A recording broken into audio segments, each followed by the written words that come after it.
Hello everyone, কেমন আছেন সবাই? আজকে এমন একটা বই নিয়ে কথা বলবো, যেই বইতে রূপক অর্থে একটা মুরগির মাধ্যমে মানব জীবনে ঠিক কিরকম কষ্ট বা কিরকম স্ট্রাগল এর মধ্যে দিয়ে যেতে হয়, সেই ব্যাপারটা সুন্দর করে তুলে ধরা হয়েছে। বইটার নাম হচ্ছে 'দ্য হেন হু ড্রিম শি কুড ফ্লাই'। পুরা ডিটেইলস এর রিভিউ আরেকদিন দিব। আজকে জাস্ট ছোট্ট করে গল্পের সিনাপসটা যদি একটু আপনাদের সাথে শেয়ার করি।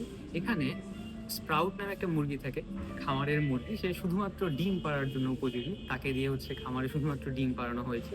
কিন্তু সে কোনো সময় কোনো ডিমে তা দিয়ে বাচ্চা বড় করে না। তো তার একটা আজন্মলালিত ইচ্ছা থাকে যে সে একটা ডিমে তা দিয়ে বাচ্চা ফুটায় সেটাকে বড় করবে, এবং একই সাথে সে হচ্ছে খাঁচায় বন্দি না থেকে উঠানের একটা উন্মুক্ত স্বাধীন জীবনযাপন করবে। কোনো একটা কারণে দুর্ভাগ্যজনকভাবে হোক বা সৌভাগ্যজনকভাবে হোক, সে হচ্ছে খামারের খাঁচা থেকে বের হয়ে যেতে সক্ষম হয়। কিন্তু সে লক্ষ্য করে যে সে যেহেতু এতদিন খাঁচার মধ্যে বন্দি ছিল, বাহিরের স্বাভাবিক অন্য প্রাণীরা তাকে সহজভাবে নেয় না। তাকে স্বাধীনভাবে থাকতে হলেও, স্বাধীন সে হলেও তাকে হচ্ছে একাকিত্বের জীবন বেছে নিতে হয়। এখানে খুবই সুন্দরভাবে রূপক অর্থে তুলে ধরা হয়েছে যে সবসময় স্বাধীনতা মানেই যে খুব সুন্দর একটা জীবন, ব্যাপারটা এরকম না। অনেক সময় স্বাধীনতা মানে এটাও হতে পারে যে একাকিত্ব। স্বাধীন মানুষরা বা খুবই ইন্ডিপেন্ডেন্ট মানুষরাও অনেক সময় একাকিত্বে থাকে। সেই ব্যাপারটা রূপক অর্থে এই বইতে ছিল। আরো অনেকগুলো ছোট, ছোট মাইনিউট ইন্টারেস্টিং ব্যাপার ছিল। সেগুলো নিয়ে ডিটেইলসে বিস্তারিত অন্য কোনো একটা দিন আলোচনা করব। একটা সুন্দর জায়গায় এসেছিলাম, তাই ভাবলাম যে এই ছোট্ট একটা জিনিসটা আপনাদের সামনে শেয়ার করি। ও আর হচ্ছে স্প্রাউটের যে ইচ্ছাটা ছিল সে সেটাকে ডিমে তা দিয়ে বাচ্চা আ বড় করবে, সেই ইচ্ছাটা তার পূরণ হয়।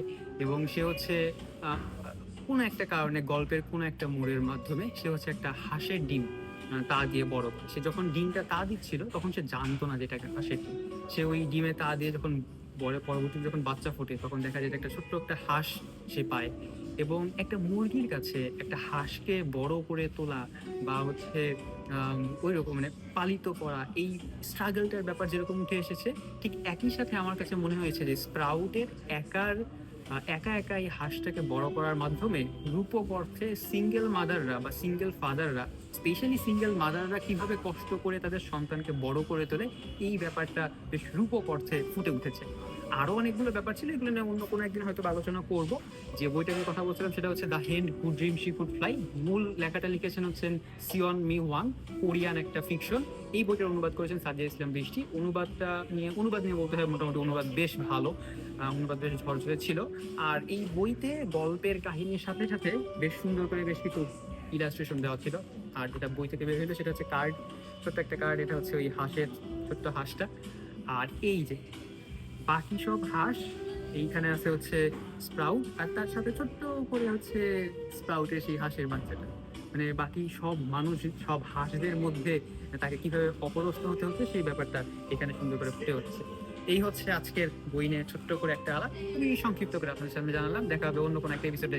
Until then, the Barney storyteller science.